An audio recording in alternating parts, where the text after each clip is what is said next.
The class और स्वीकृतियां करेंगे। एक क्वेश्चन इससे कंफर्म है। एंड देखो हम डायरेक्ट 17 से पढ़ाने लगे।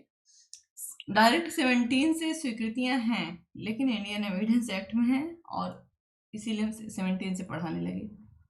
ठीक है, जबकि यहाँ पे -2 का रूल अभी चल रहा है, मतलब 17 से 2 जाएगा। स्वीकृति की परिभाषा आई नहीं, लेकिन उसके बारे में आ गया है ना। ओके, सेक्शन 15 में स्वीकृति की परिभाषा। ठीक है, सबसे पहले सेक्शन 15 स्वीकृति की परिभाषा दे रहा है। ठीक है, तो स्वीकृति क्या है? मौखिक या दस्तावेजी या इलेक्ट्रॉनिक प्रारूप में अंतर्विष्ट कथन है। क्या है? कथन है, कोई बात है। ठीक है, कथन कहा जा रहा है, चाहे वो मौखिक रूप से हो,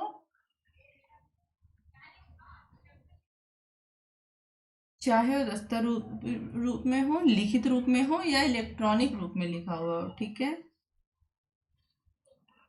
ओके। और जो किसी विवादक तथ्य या सुसंगत तथ्य के बारे में, विवादक तथ्य क्या होता है? जिसका किसी केस में निर्धारण होना हो, ये हम देखे हुए इसकी लंबी परिभाषा। सुसंगत तथ्य के बारे में कोई अनुमान इंगित करता है, और जो ऐसे व्यक्तियों में से किसी के द्वारा और ऐसी परिस्थितियों में किया गया है जो इसके पश्चात वर्णित है। इसके पश्चात वर्णित है क्या मतलब? जो इसी एक्ट में 15 के बाद, सेक्शन 15 के बाद 16, 17, 18, आई थिंक 20 से लेकर 21 तक, यहाँ कहीं तक वर्णित होंगी। ठीक है, वर्णित मतलब उल्लेख होगा। ठीक है, सो उधर नहीं जाना पड़ता। सो स्वीकृति के बारे में पढ़ रहे हैं। स्वीकृति में सबसे पहले जो हम सेक्शन पढ़ेंगे वो है स्वीकृति में सेक्शन 17। ठीक है, ओह फिर में तो सेक्शन 17 से इंडियन एविडेंस एक्ट में स्टार्ट होता है, इसलिए बार बार 17, यहाँ पर भी 17 स्टार्ट कर दिए थे। 15 ये क्या करता है? स्वीकृति की परिभाषा देता है। देखो, स्वीकृति की परिभाषा मिल रही है, संस्वीकृति की परिभाषा नहीं है। संस्वीकृति और स्वीकृति में थोड़ा सा अंतर होता है, क्वेश्चन आंसर में देखेंगे हम। ठीक, सो स्वीकृति की परिभाषा किस सेक्शन में है? जब क्वेश्चन आंसर आएगा तो लिखना अति आवश्यक है। ठीक है, तो कह रहा है स्वीकृतियां क्या है? कथन है। स्वीकृति क्या है? कथन है। ये देखो,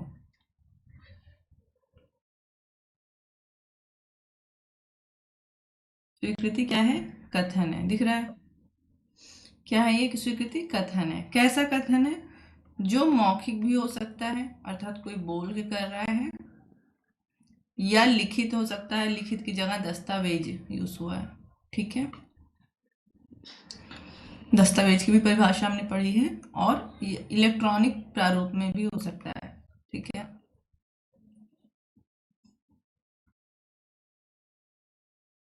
ये हो गया। तो सिर्फ कथन होने से वो स्वीकृति नहीं हो जाएगा, उस कथन की कुछ वैल्यू होनी चाहिए। कहाँ पर होनी चाहिए? किसी केस में कहीं पर कोई वाद हो रहा है और उस पर कोई प्रश्न विवाद्य, फॉर एग्जाम्पल ए ने बी का मर्डर किया है, वहां पर ए क्या कर रहा है? अपने अपराध की स्वीकृति कर रहा है, कथन मौखिक रूप में कथन कर रहा है। तो विवाद क्या है कि क्या ए ने बी का मर्डर किया, या अन्य विवादक तथ्य।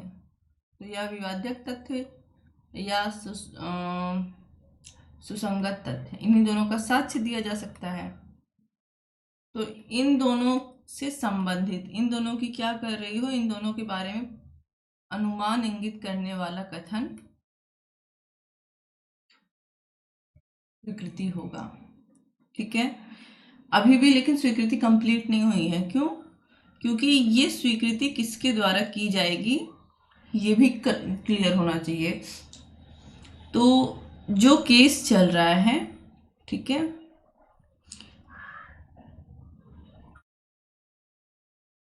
इनके द्वारा किया जाएगा। रुको, हम बता रहे हैं। तो इसमें लिखा हुआ है ऐसे व्यक्तियों के द्वारा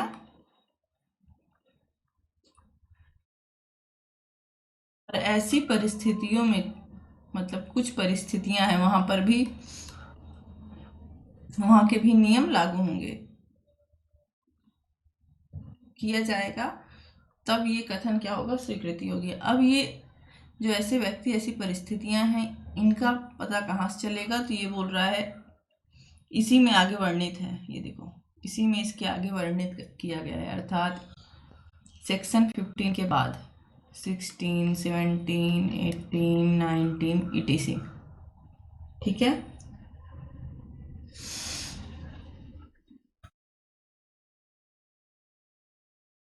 से 8 सेक्शन चले जाओ, 18, 19, 20, 21, 22, 23, कितना हुआ आज?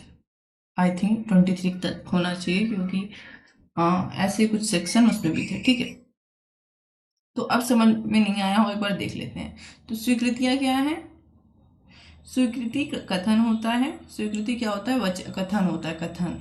ठीक है, जिसे मौखिक, दस्तावेजी, इलेक्ट्रॉनिक रूप में ऐसे व्यक्तियों या ऐसी परिस्थितियों में किया जाता है जो इसी अधिनियम में आगे वर्णित है। इसी अधिनियम में कुछ सेक्शन मिलेंगे, उसमें वर्णित होगा। कौन से सेक्शन होंगे भी क्लियर, ये सेक्शन मत लिख लेना, आगे हम देखेंगे, लेकिन 17, 18, 19 तो होगा। ठीक है, प्लस ऐसे व्यक्ति, ऐसी परिस्थितियों में किसके बारे में कहा जा रहा है? तो जो केस चल रहा है, उस केस में जो विवादक तथ्य या सुसंगत तथ्य से संबंधित हो तथा उनका कुछ कुछ अनुमान लगाते हो। अनुमान मतलब मान लो ये विवाद है कि क्या ए ने बी का मर्डर किया, तो ए ने स्वीकृति कर रहा है। ठीक है, या मान लो बी सी स्वीकृति कर रहा है कि मैंने ए की हेल्प की है मर्डर करने में। ठीक है, ये देखो, क्वेश्चन ये है कि ए ने बी का मर्डर किया, सी आता है, वो स्वीकृति करता है, कथन करता है कि मैंने ही ए को हथियार दिया था जिससे बी का मर्डर हुआ है। अब ये क्या कर रहा है? सी का कथन इस विवादित तथ्य का कि ए ने बी का मर्डर किया होगा, इस पर क्या कर रहा है? साक्ष्य के रूप में यूज हो सकता है। ठीक है, अन्य अन्य साक्ष्य भी दिए जा सकते हैं, लेकिन उस क्वेश्चन को मजबूती प्रदान करता है। ठीक है, विवादित तथ्य को। अगला है सेक्शन 16। सो सेक्शन 16 क्या बोल रहा है?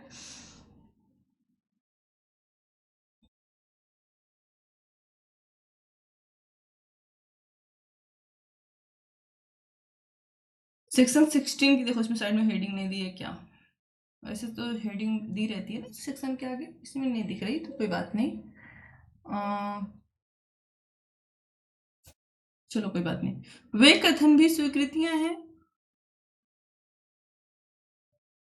वे कथन भी स्वीकृतियां हैं जिन्हें कार्यवाही के किसी पक्षकार ने किया है या ऐसे किसी पक्षकार के ऐसे किसी अभिकर्ता द्वारा किया गया है, जिसे न्यायालय मामले की परिस्थितियों में उन कथनों को करने के लिए उस पक्षकार द्वारा अभिव्यक्त या विवक्षित रूप से प्राधिकृत हुआ मानता है। ठीक, वे कथन स्वीकृतियां हैं जो वाद के ऐसे पक्षकार द्वारा जो प्रतिनिधि की हैसियत में वाद ला रहे हैं, जिन पर प्रतिनिधि की हैसियत में वाद लाया जा रहा है, तब तक स्वीकृतियां नहीं हैं जब तक कि वे उस समय ना किए गए हों जब तक उनको करने वाला पक्षकार वैसी हैसियत धारण करता है।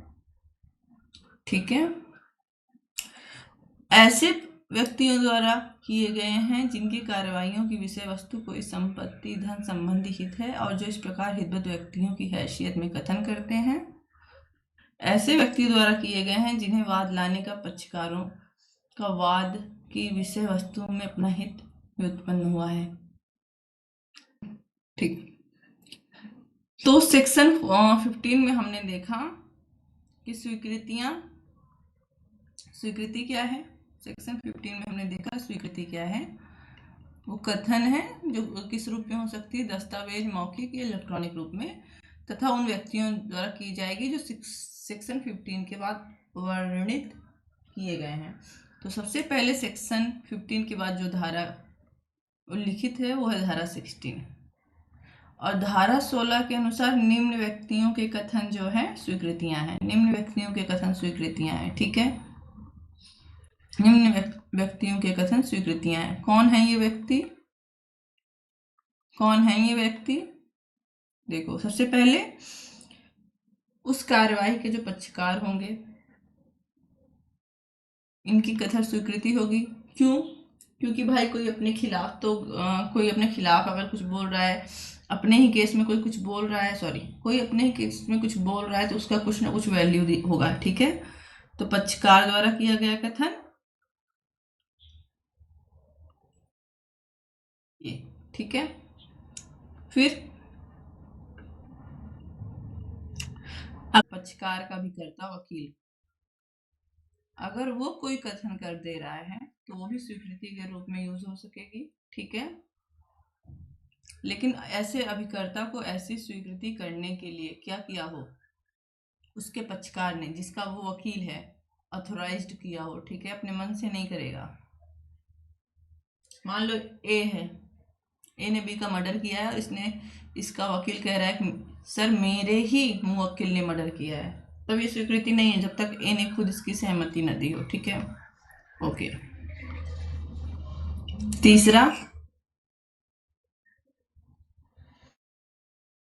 तीसरा क्या होगा, जिसे न्यायालय ऐसे कथनों को, ठीक है, जिसे ठीक है, सॉरी, वे कथन स्वीकृत हैं जिसे किसी पक्षकार ने किया हो या उसके अभिकर्ता द्वारा किया गया हो तथा जिसे न्यायालय मामले की परिस्थितियों में उन कथनों को करने के लिए पक्षकार द्वारा अव्यक्त रूप से विवक्षित रूप से प्राधिकृत हुआ मानता हो। तो कह रहा है कि पहला पक्षकार ने किया और दूसरा अभिकर्ता। अभिकर्ता स्वयं से नहीं करेगा बल्कि उसके पक्षकार ने उसको ऐसी अथॉरिटी दी हो। अब उसको ऐसी अथॉरिटी मिली है कि नहीं, परिस्थितियों के अनुसार ये देखो, न्यायालय को यह भरोसा होना चाहिए कि हाँ आपको ऐसा अधिकार आपके पक्षकार ने दिया है, तभी न्यायालय एज ए स्वीकृति उसको एक्सेप्ट करेगा, ठीक है। फिर इसका सेकंड क्लॉज क्या बोलता है, वे कथन स्वीकृतियां, देखो फिर से है, देखिए वे कथन भी स्वीकृतियां हैं। कौन से कथन, वाद के ऐसे पक्षकार द्वारा जो डायरेक्ट पक्षकार नहीं है बट प्रतिनिधि की हैसियत में वाद ला रहा है या उन पर प्रतिनिधि की हैसियत में वाद ला रहा है, तब तक स्वीकृतियां नहीं है जब तक कि वे उस समय न किए गए हों जबकि उनको करने वाला पक्षकार वैसी हैसियत धारण करता है। देखो कभी कभी क्या होता है ना कि 4-5 लोगों के लिए एक व्यक्ति ही केस ले आता है, ठीक है, सीपीसी में हम लोग पढ़ेंगे इसको कहते हैं, या किसी अन्य व्यक्ति के लिए भी जो पक्षकार नहीं है उन सब की तरफ से भी एक केस एक व्यक्ति ले आता है, उसको कहते हैं प्रतिनिधि की हैसियत में वाद लाना। आई थिंक सीपीसी में अगर तुम पढ़ोगे तो ऑर्डर 1 रूल 8 में शायद है, ठीक है।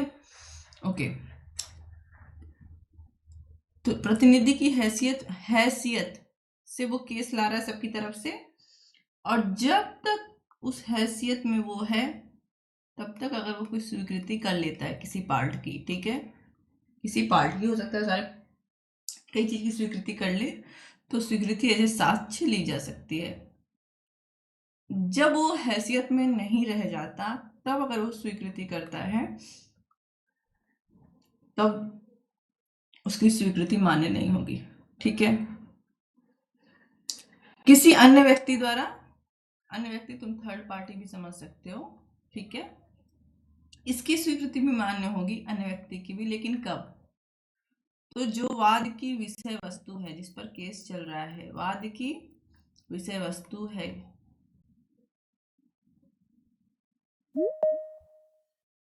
जो वाद जिस टॉपिक पर केस चल रहा है, जो वाद की विषय वस्तु है, ठीक है, उस विषय वस्तु का कुछ मूल्य होगा, ठीक है। मान लो वो संपत्ति का केस चल रहा है या कोई धन संबंधी हित है, किसका, इस व्यक्ति का, किसी अन्य व्यक्ति का, ठीक है। और इस प्रकार इस संपत्ति में हितबद्ध होते हुए जब तक उसका हित है तब वो कोई स्वीकृति कर लेता है तो स्वीकृति ग्राह्य होगी, अन्यथा नहीं, ठीक है। और फिर आता है थर्ड, सॉरी 16(2) और इसी में बी दिया हुआ है, ठीक है। ऐसे व्यक्तियों द्वारा किए गए हैं जिनके वाद के पक्षकारों का वाद की विषय वस्तु में अपना हित व्युत्पन्न हुआ है, ठीक है, जिसका वाद की विषय वस्तु में कोई हित उत्पन्न हो गया है, ठीक है। यदि वे कथन उन्हें करने वाले व्यक्तियों के हित में बने रहने के दौरान किए गए। लेकिन ये बोल रहा है ये जो कथन है, जो स्वीकृति आप कर रहे हो, स्वीकृति ही कथन होगी, ये तब करोगे जब तक आपका हित उस संपत्ति में, उस प्रॉपर्टी में, हित समाप्त हो जाने के बाद अगर स्वीकृति करोगे तो स्वीकृति मान्य नहीं होगी। चलो एक बार फिर से देखते हैं, ठीक है। ओके, तो सेक्शन 16 के अनुसार निम्न व्यक्ति स्वीकृति कर सकते हैं, ठीक है। सीधी सी बात है, जो केस लाया है पक्षकार है वो स्वीकृति कर सकता है। दूसरा कह रहा है कि उसका एजेंट भी कर सकता है, बट न्यायालय को ये भरोसा होना चाहिए कि आपका जो, जिसके आप वकील हो, उसने आपको ऐसी स्वीकृति करने के लिए ऑथोराइज्ड किया है, ठीक है।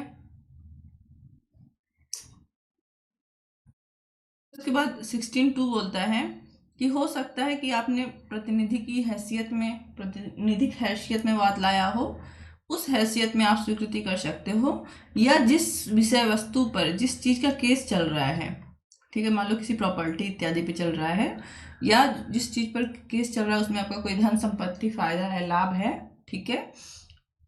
ओके, देखो यहाँ संपत्ति और धन संबंधी लाभ दोनों शब्द याद रखना, तब भी आप स्वीकृति कर सकते हो। लेकिन ये स्वीकृतियां तभी करनी है जब आप इस प्रकार हित में हो, उसके बाद नहीं,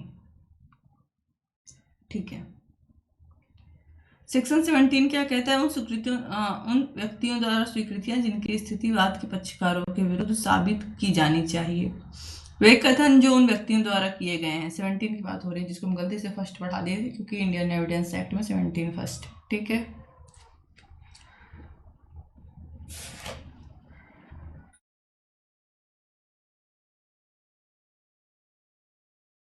ठीक है, वे कथन जो उन व्यक्तियों द्वारा किए गए हैं जिनकी स्थिति या दायित्ववाद के किसी पक्षकार के विरुद्ध साबित करना आवश्यक है।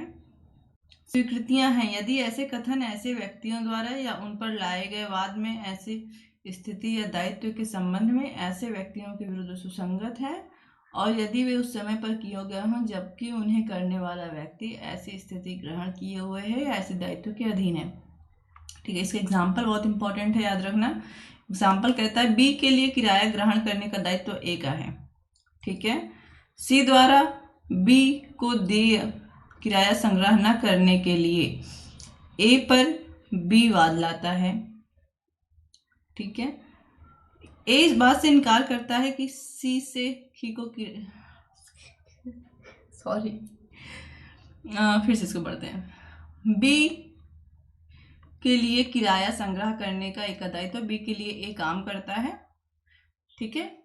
क्या काम करता है? किराया इकट्ठा करता है। जैसे बड़े बड़े जगह पे बड़ी बड़ी बहुत सारी मॉल है, किसी के पास बड़ी सी मॉल है और उसने उसमें ढेर सारी दुकान किराए पे उठा दिया, घर है उस पर ढेर सारा कमरा किराए पे उठा दिया। मूवी वगैरह में देखा है, कौन से अच्छे कौन से, हेरा फेरी में भी था ना, फर्स्ट में शायद था। तो ए को इसने अपॉइंट कर दिया है कि तुम जाके वहां से किराया सारे सब मकान का ले लिया करो, ठीक है। ओके, अब बी ए पर केस करता है कि ए ने सी से किराया नहीं लिया है, ठीक है। ए इस बात से इनकार करता है कि सी को कोई किराया बी को देना है। सी द्वारा यह कथन कि उस पर बी को किराया देय है स्वीकृति है, और यदि ए इस बात से इनकार करता है कि सी द्वारा बी को किराया देय था तो वह का के विरुद्ध सुसंगत तथ्य है, ठीक है। अब सेक्शन 17 कह रहा है कि ऐसे व्यक्तियों का भी कथन स्वीकृति होगी जो किसी अन्य व्यक्ति के प्रति, ठीक है, किसी प्रकार के स्थिति, दायित्व, संबंध इत्यादि को, ठीक है, स्थापित करते हैं। अन्यथा ये सुसंगत नहीं होते। अब बता रहे हैं, इसके एग्जाम्पल से समझो। देखो, ए है जो एग्जाम्पल लिखा हुआ है, बी के खिलाफ केस करता है, ठीक है। हम लोग थोड़ा सा उल्टा ले रहे हैं, उसमें बी ए के खिलाफ केस करता है, उससे हमें मतलब नहीं है, ठीक है। एग्जाम में तुम ऐसे लिख सकते हो, ए है बी के खिलाफ केस करता है। ए ने बी को अपॉइंट किया था कि इसके पास ऐसे घर था और इस घर में ढेर सारे कमरे थे, इसमें x y z m n वगैरह वगैरह और सी रहता था। ठीक, ओके। ए बी के ऊपर केस करता है कि बी ने जो है सी से किराया नहीं लिया, सी से किराया नहीं लिया। ओके, बी कहता है सी से किराया बकाया ही नहीं है तो लूं क्या। ठीक है, सी बी कहता है, सी कोर्ट में आके कहता है, वैसे सी की बात यहाँ पर रिलीवेंस नहीं होती, थर्ड पक्षकार था, बट सी कहता है कि सर मेरा किराया बाकी है, मेरा किराया बाकी है।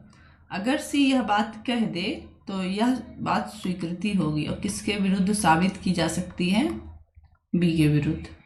ठीक है, और वही आरोप ने लगाया था कि जो है बी क्या कर रहा है, सी का किराया नहीं ले रहा। ठीक है, देखो ये फिर से पढ़ दे रहे हैं सेक्शन को। उन व्यक्तियों द्वारा स्वीकृतियां जिनकी स्थिति वाद के पक्षकारों के विरुद्ध साबित की जानी है। वाइट हो जा रहा है पता नहीं क्यों। वे कथन जो उन व्यक्तियों द्वारा किए गए हैं जिनकी स्थिति या दायित्व, पता नहीं क्या प्रॉब्लम है, टच करने पर हो जा रहा है। ठीक है, सेक्शन 18 हम इसको टच ही नहीं करेंगे, अगर ये ऐसा होगा तो मैं हाँ फिर से देखते हैं एक बार टच करके। अब नहीं हो रहा, उस वाले पेज पे हो रहा था, है ना। चलो, सेक्शन 18 वाद के पक्षकार द्वारा अभिव्यक्त रूप से निर्दिष्ट व्यक्तियों द्वारा स्वीकृति। वे कथन जो उन पक्षकारों द्वारा किए गए हैं जिनके वाद के पक्षकार ने विवादग्रस्त विषयों के बारे में जानकारी के लिए अभिव्यक्त रूप से निर्दिष्ट किया है, स्वीकृति है। प्रश्न यह है कि का द्वारा खा को बेचा गया घोड़ा अच्छा है। खा से का कहता है जाकर गा से पूछ लो, गा इस बारे में सब कुछ जानता है। गा का कथन स्वीकृति है। ओके,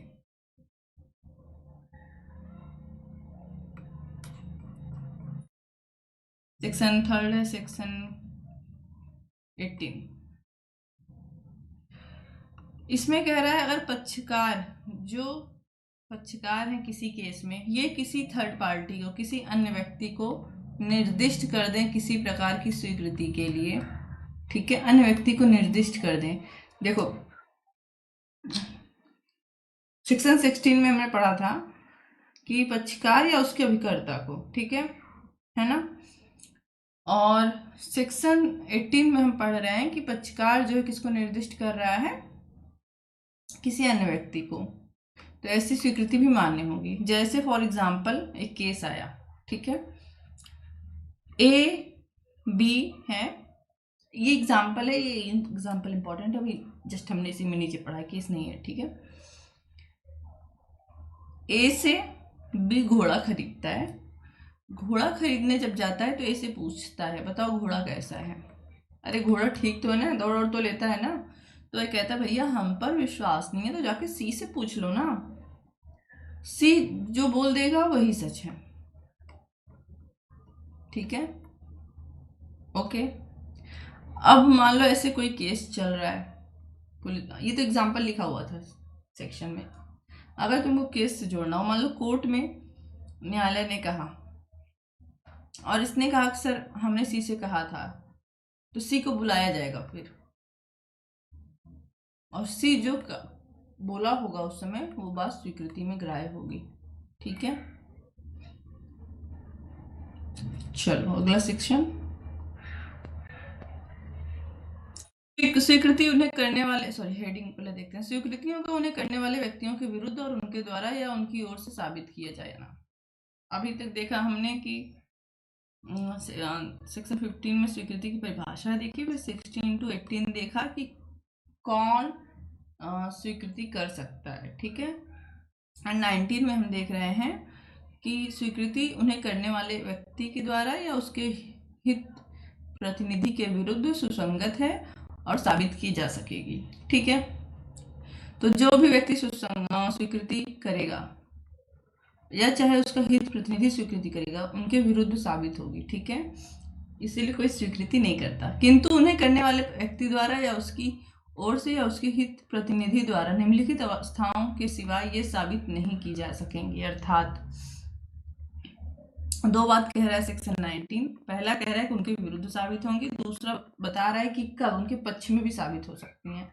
कब वो जो बात बोल रहा है उन्हीं के पक्ष में साबित होंगी। पहला मृत्युकालीन कथन के रूप में, जो हम धारा 26 में देखेंगे, और कोई स्वीकृति उसे करने वाले व्यक्ति द्वारा या उसकी ओर से तब तक साबित की जा सकेगी जब वो धारा 26 में दी गई जब वह इस प्रकृति की है, यदि उसे करने वाला व्यक्ति मर गया हो तो वह अन्य व्यक्तियों के बीच धारा 26 के अधीन सुसंगत है, अर्थात मृत्युकालीन कथन के रूप में। ठीक है, अगर कोई व्यक्ति मर रहा है तब कोई बात बोल देता है, तब उसकी कही बात उसी के पक्ष में स्वीकार्य होती है, अन्यथा उसके विरुद्ध स्वीकार होती है। ठीक, कोई स्वीकृति उसे करने वाले व्यक्ति द्वारा या उसकी ओर से तब साबित की जा सकेगी जब वह मन या शरीर की सुसंगत या विवाद्य किसी दशा के अस्तित्व का ऐसा कथन है जो उस समय या उसके लगभग किया गया था जब मन या शरीर की ऐसी दशा विद्यमान थी, और ऐसे आचरण के साथ है जो उसकी असत्यता को अनादि संभाव्य कर देता है।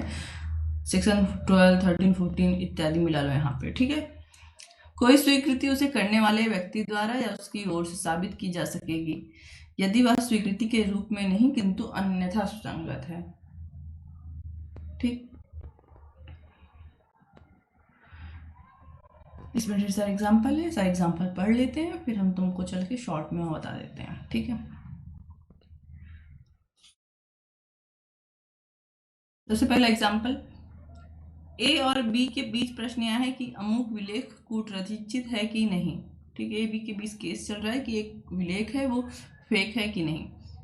ए कहता है कि वह असली है, जबकि बी कहता है कि वह कूटरचित है। बी का कोई कथन कि विलेख असली है का के साबित कर सकेगा तथा का कोई, ठीक है, सामान्य बात एकदम कर रहा है कि ए मान लो एक कागज है, डॉक्यूमेंट है, जो ए बोल रहा है असली है, ठीक है, जबकि बी बोल रहा है नकली है। अब अगर किसी पॉइंट पे आकर बी बोल दे कि नहीं वो कथन वो डॉक्यूमेंट असली है, तो बी के कथन के विरुद्ध उसकी बात साबित होगी, है ना। जब तक ये खुद बोल रहा था नकली है तब तक इसकी बात नहीं एक्सेप्टेबल थी, बट अब जब ये बोल रहा है असली, इसके विरुद्ध साबित हो सकेगी इसके पक्ष में, और सेम अपोजिट भी हो सकता है। ठीक है, जो उसके बाद वाला एग्जाम्पल था कि स्वीकृति के रूप में नहीं स्वीकार्य परंतु अन्यथा स्वीकार्य है। ठीक है, ये वाला एग्जाम्पल देख लो। एक जहाज है, समुद्र का जहाज है, उसका कप्तान है, वो जहाज में रोज ट्रेवल करता है और अपनी एक डायरी लिखता है कि जहाज कहाँ पहुंची, कैसे पहुंची, इस वाले एग्जाम्पल में। ठीक है, लिखता है। अब मान लो वो जहाज कहीं लड़ गई और कैप्टन के ऊपर केस गया कि इन्होंने सही से जहाज नहीं चलाई, तो वो जो डायरी ये सिर्फ इस उद्देश्य से लिख रहे थे, मनोरंजन के लिए, किसी भी वगैरह के लिए, स्वीकृति के रूप में एक्सेप्ट हो सकेगी। कौन सी स्वीकृति? डॉक्यूमेंट वाली।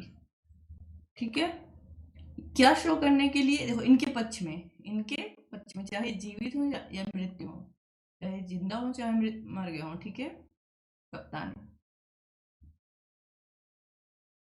इनके पक्ष में शो हो सकेगी ना। ओके, क्योंकि ये मृत्युकालीन कथन के रूप में एक्सेप्ट हो सकती थी, इसलिए।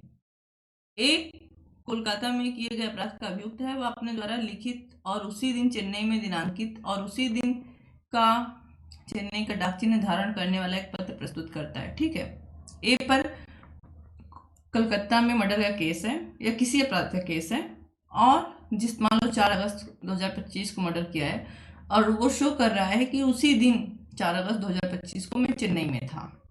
तो आज के ज़माने का तो पता नहीं, लेकिन 1861 वाला सेम एग्जाम्पल ले लिया गया है। उस टाइम पे यहाँ से वहाँ आना जाना बहुत आसान था। ठीक है, ओके, तब आई थिंक कलकत्ता और लाहौर का एग्जाम्पल होता था, क्योंकि 1862 में लाहौर भारत का हिस्सा था। अभी तक आरटीसी में वो एग्जाम्पल था। ठीक है, अब एक के ऊपर केस चला कि तुमने 4 अगस्त 2025 को कलकत्ता में मर्डर किया। इसने सबूत पेश किया कि मैं तो उस दिन चेन्नई में था, जो भी सारे साक्ष्य देखो, सेक्शन 9 में ये प्ली एलिबी हो जाएगा, अन्यत्र उपस्थिति का सिद्धांत।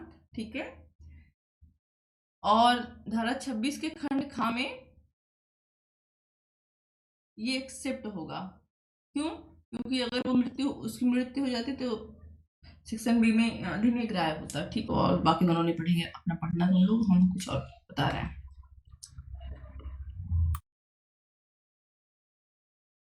सन 19, सेक्शन 19 बोल रहा है कि समानता जो स्वीकृति करता है, ठीक है, वो उसके विरुद्ध ग्राह्य की जाती है, चाहे स्वीकृति करता स्वयं पक्षकार है या उसका कोई अभिकर्ता है या इत्यादि जो भी व्यक्ति कर रहा है, परंतु कुछ परिस्थितियों में उसके पक्ष में भी साबित हो सकेंगी अगर वो मृत्युकालिक कथन है। ठीक है, मृत्युकालिक कथन मरने से ठीक पूर्व, अगर उसका किसी अन्य रूप में यूज हो सकता उस कथन का। ठीक है, थर्ड कहाँ गया? थर्ड क्या था?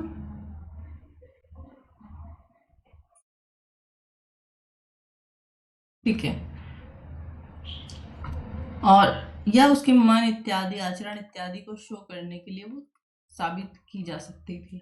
ठीक है, ओके, सेक्शन 19 था ये। सेक्शन 20 अगर मृत्युकालिक कथन होगा तो हम लोग रोक देंगे, नहीं मृत्युकालिक कथन नहीं है। ठीक, दस्तावेजों के अंतर वस्तु के बारे में मौखिक स्वीकृतियां कब सुसंगत होती हैं? समान दस्तावेज क्या होते हैं? लिखित होते हैं। ठीक है, सेक्शन 20 याद रखना है, इसके साथ एक चैप्टर पूरा हम लोग अलग से पढ़ेंगे क्वेश्चन आंसर में।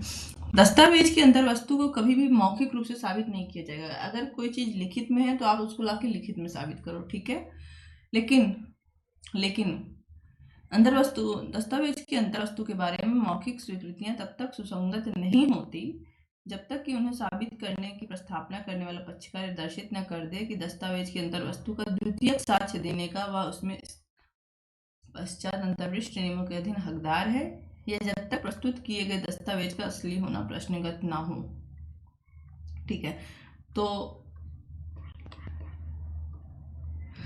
सेक्शन 20 बोल रहा है कि कब आप दस्तावेज देखो लिखित होता है। ठीक है, तो दस्तावेज का मौखिक साक्ष्य आप सामान्यता नहीं दोगे, कभी नहीं दे सकते हो, लेकिन निम्न परिस्थितियों में आप दस्तावेज का मौखिक साक्ष्य दे सकते हो। पहला, जो मौखिक साक्ष्य देना चाहता है वो साबित करेगा कि इंडियन एविडेंस में हम आगे देखेंगे। ठीक है, कुछ ऐसी परिस्थितियां दी गई हैं जहां पर द्वितीयक साक्ष्य किसी दस्तावेज के बारे में दिया जा सकता है। द्वितीयक साक्ष्य क्या है ये हम देखेंगे, इसकी बहुत लंबी चौड़ी परिभाषा है। ठीक है, या जो दस्तावेज पेश किया गया वह स्वयं में असली ना हो, असली है या नकली ये प्रश्नगत है। ठीक है, ओके, ओरिजिनल है कि नहीं ये प्रश्नगत है। एंड इसके बाद आया 21, सेक्शन 21, सिविल मामलों में कोई भी सिविल मामलों में कोई भी स्वीकृति सुसंगत नहीं है यदि वह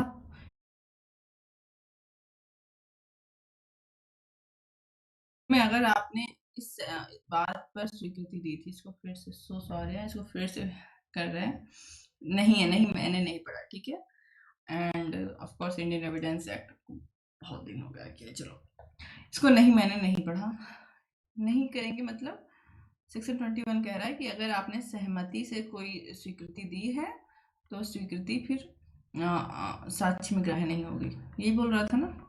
फिर से एक बार पढ़ लेते हैं, सिविल मामलों में कोई भी स्वीकृति सुसंगत नहीं है यदि वह या तो इस अभिव्यक्त शर्त पर दी गई थी कि वो उसका साक्ष्य नहीं दिया जाएगा, या ऐसी परिस्थिति के अधीन दी गई थी। ठीक है, जिसमें न्यायालय अनुमान कर सके कि पक्षकार इस बात पर सहमत हो गए थे कि उनका साक्ष्य नहीं दिया जाएगा। इस धारा की कोई भी बात किसी अधिवक्ता को किसी ऐसी बात का साक्ष्य देने का छूट देने वाली नहीं मानी जाएगी जिसका साक्ष्य देने के लिए सेक्शन 132 ठीक है के अधीन वो है। तो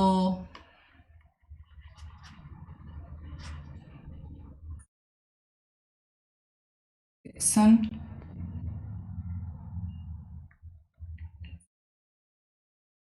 21 इसमें कह रहा है कि सिविल केस में आपने सहमति से स्वीकृति की है, सहमति से स्वीकृति की है और जो सहमति से स्वीकृति की है, ये दो चीजें हैं। या तो आपने क्या किया हो, आपको ऐसी शर्त दी गई थी तुम स्वीकृति कर लो, साक्ष्य के रूप में यूज नहीं होगा, शर्त थी, ठीक है, कि साक्ष्य के रूप में यूज नहीं होगा। या न्यायालय ऐसी परिस्थितियों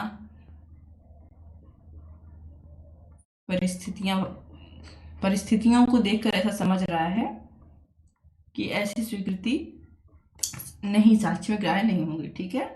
अर्थात अगर आप सिविल केस में सहमति पर स्वीकृति देते हो कि आपकी स्वीकृति साक्ष्य में ग्राह्य नहीं होगी, तो साक्ष्य में ग्राह्य नहीं होगी। ओके, अब हम थोड़ा धीरे धीरे पढ़ेंगे। देखो पहले ये 24 और 28 में है इंडियन एविडेंस एक्ट में। ओके, हाँ, थोड़ा सा कंफ्यूज हुआ था। अब देखो लेकिन क्या कहते हैं, अब 22 उत्प्रेरण, धमकी इत्यादि के कारण दी गई संस्वीकृति दांडिक कार्यवाही से कब विसंगत होगी। हमको लगता है 24 28 को एक ही सेक्शन 22 में मर्ज कर दिया गया है बीएनएस में। अगर अभियुक्त व्यक्ति द्वारा, अभियुक्त मतलब क्रिमिनल केस की बात हो रही है, की गई स्वीकृति दांडिक कार्यवाही में विसंगत होगी यदि उसने किए जाने के बारे में न्यायालय को प्रतीत होता है कि अभियुक्त व्यक्ति के विरुद्ध आरोप के बारे में वह ऐसी उत्प्रेरणा, धमकी, पीड़न वचन द्वारा कराई गई है जो प्राधिकारवान व्यक्ति जो शब्द है ना, क्वेश्चन एलएलबी में आ सकता है, की ओर से दिया गया है, और जो न्यायालय की राय में इसके लिए पर्याप्त है कि वह अभियुक्त व्यक्ति की कोई अनुमान करने के लिए उसे युक्तियुक्त प्रतीत होने वाले आधार देती है कि उसके करने से वह अपने विरुद्ध कार्यवाहियों के बारे में लौकिक रूप से, ये शब्द लौकिक रूप से कोई फायदा, ये भी याद रखना, या किसी बुराई का परिवर्जन कर लेगा। ये तीन शब्द, प्राधिकारवान व्यक्ति, लौकिक रूप से कोई फायदा और बुराई का परिवर्जन, ये तीनों याद रखना है, ठीक है।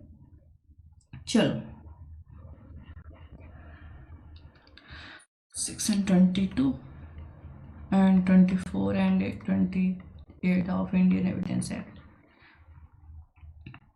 ठीक है। 22 याद रखना, क्या बोल रहा है कि अगर दांडिक कार्यवाही में कोई अभियुक्त है, अभियुक्त की बात क्यों हो रही है, क्योंकि अभियुक्त को क्या मिल सकता है, दंड मिल सकता है। दांडिक कार्यवाही है, क्रिमिनल केस है, और उसमें कोई अभियुक्त है जो स्वीकृति कर रहा है,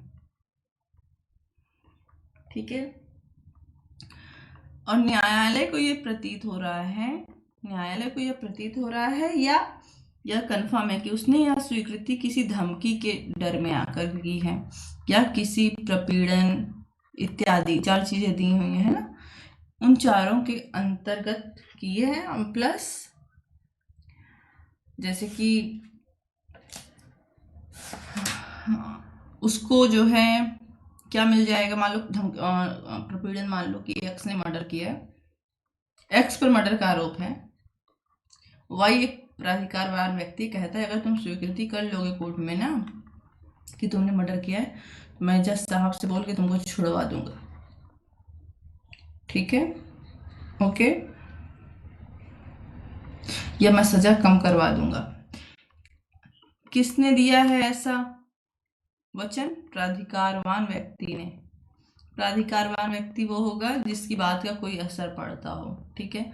मान लो ग्राम की पंचायत के लोगों ने ऐसा कुछ कर दिया, पापा ने कहा कंफेशन कर लो, मैं जज साहब से बोल के छुड़वा दूंगा, पापा प्राधिकारवान व्यक्ति नहीं है, ठीक है। और उस व्यक्ति को लगता है, अभियुक्त को लगता है कि अगर मैं ऐसी स्वीकृति कर लूंगा इनके कहने से तो मुझे कुछ लौकिक फायदा होगा, लौकिक मतलब इसी धरती पर, लौकिक फायदा मतलब मुझे जेल कम हो जाएगी, ऐसा नहीं कि परलौकिक मतलब होता है मरने के बाद, कि मरने के बाद तुमको स्वर्ग मिल जाएगा, जन्नत मिल जाएगा इत्यादि, है ना। अगर किसी व्यक्ति को धमकी, प्रपीड़न, कोई वचन इत्यादि देकर के स्वीकृति कराई जाती है, कैसे केस में, क्रिमिनल केस में, ठीक है, कि भैया तुम स्वीकृति करो तो सही, तुम बोलो तो सही तुमने मर्डर किया, तुम बोलो तो सही तुमने चोरी किया, देखो मैं खुद पुलिस वाला हूँ, मैं जज साहब से बोल के तुमको छुड़वा दूंगा, ठीक है। और अभियुक्त को लगता है अरे मुझे तो तुरंत फायदा हो रहा है। लौकिक फायदा मतलब, लौकिक मतलब इसी धरती पर फायदा हो रहा है, मरने का बात का नहीं, ठीक है। क्योंकि एक केस था वहां पर ग्राम प्रधान ने पंचायत बैठाई और कहा कि अगर तुम स्वीकृति नहीं करोगे तो तुमको जहन्नुम, सॉरी, नर्क का पता नहीं कौन सा दंड मिलेगा, ऐसा वैसा, और उसने डर के मारे स्वीकृति कर ली। कोर्ट ने इस धारा का बचाव बाद में उसको नहीं दिया था, धारा 24 का, कि मैं तो प्रपीड़न में आके स्वीकृति कर लिया था। कोर्ट ने कहा लौकिक फायदा मिल रहा है, मरने के बाद के फायदे के लिए अगर तुम स्वीकृति कर रहे हो तो वो यहाँ एक्सेप्ट नहीं होगी, या किसी बुराई का परिवर्जन कर लेगा। तो लौकिक फायदा समझना है, बुराई का परिवर्जन तो गलत काम का परिवर्जन, ठीक है। ये भी ऐड कर दे रहे हैं। चलो अब देखो, ये सेक्शन 28 में था इतना, ये इतना पैरा। परंतु यदि स्वीकृति ऐसे किसी उत्पीड़न, धमकी, प्रपीड़न या वचन से कारित प्रभाव के पूर्णतः दूर हो जाने के पश्चात होती है तो वह सुसंगत होगी। अब इसका सेकंड पैरा कह रहा है, ठीक है, कि जब तक इसका असर था आपने स्वीकृति की कोई बात नहीं, लेकिन पैरा सेकंड कह रहा है, पैरा 2 कह रहा है, ठीक है, सेक्शन 22 का, कि जैसे ही इसका असर खत्म हो गया है, इसका असर खत्म हो गया है, ठीक है, धमकी, प्रपीड़न, वचन इत्यादि का, और तब आप स्वीकृति कर रहे हो तो ऐसी स्वीकृति ग्राह्य होगी। अर्थात आप बिना किसी इसको आप ऐसे भी ले सकते हो कि आप बिना किसी धमकी, प्रलोभन इत्यादि के अगर आप अपने मन से स्वीकृति कर रहे हो तो स्वीकृति ग्राह्य होगी। परंतु या और की ऐसी कि यदि ऐसी स्वीकृति अन्यथा सुसंगत है तो वह केवल इसलिए विसंगत नहीं हो जाती कि वह गुप्त रखने और वचन के अधीन या उसे भी प्राप्त करने के प्रयोजनों के लिए अभियुक्त व्यक्ति से की गई प्रवंचना के परिणाम स्वरूप, या उस समय जबकि वह मदोन्मत्त था की गई थी, या इसलिए कि वह ऐसे प्रश्नों के चाहे उनका रूप कैसा ही क्यों ना रहा हो। देखो सील केस में थोड़ा सा जो मेरा गड़बड़ हुआ था, ठीक है, वो मैंने यहाँ क्रिमिनल और टच कर दिया था। देखो वहां पे अगर गुप्त रखने की हम सबूत के रूप में नहीं यूज करेंगे सिविल केस में तो वहां ग्राह्य नहीं होगी, लेकिन अगर क्रिमिनल केस में गुप्त रखने का वचन देकर स्वीकृति ली जा रही है, या आप जब नशे में हैं तब स्वीकृति कर रहे हैं, ठीक है, या आपसे चाहे जैसा प्रश्न किया गया है, जब घुमा फिरा के प्रश्न किया गया हो, ठीक है, और आपने जिनका उत्तर देना उसके लिए आवश्यक नहीं था, आपके लिए आवश्यक नहीं था, या केवल इसलिए कि आपको चेतावनी नहीं दी गई थी कि अगर तुम स्वीकृति करोगे तो ठीक है तो आपके विरुद्ध ग्राह्य होगी, फिर भी आपने स्वीकृति कर ली, तो वह ऐसी संस्वीकृति करने के लिए आबद्ध नहीं था, उसके विरुद्ध उसका साक्ष्य दिया जा सकेगा। तो सेक्शन 24 का थर्ड लाइन, सेक्शन 22 का पैरा 3, ये क्या कह रहा है, जो हमने 21 में पढ़ा कि अगर सिविल केस में साक्ष्य के रूप में यूज होने के लिए नहीं था और तब भी दे दी उसने स्वीकृति तो ग्राह्य नहीं होगी। लेकिन अगर यहाँ पर गुप्त रखने का या नशे में रहा है, घुमा फिरा करके आपसे स्वीकृति इत्यादि तरीके से ली जा रही है तो स्वीकृति ग्राह्य होगी, ठीक है, साक्ष्य के रूप में। ओके, इसके आगे क्वेश्चन नंबर 23 एंड 24 हम लोग कल पढ़ेंगे, ठीक है। ओके, आज के लिए इतना है। ओके, रख रहे हैं, कट कर रहे हैं क्लास।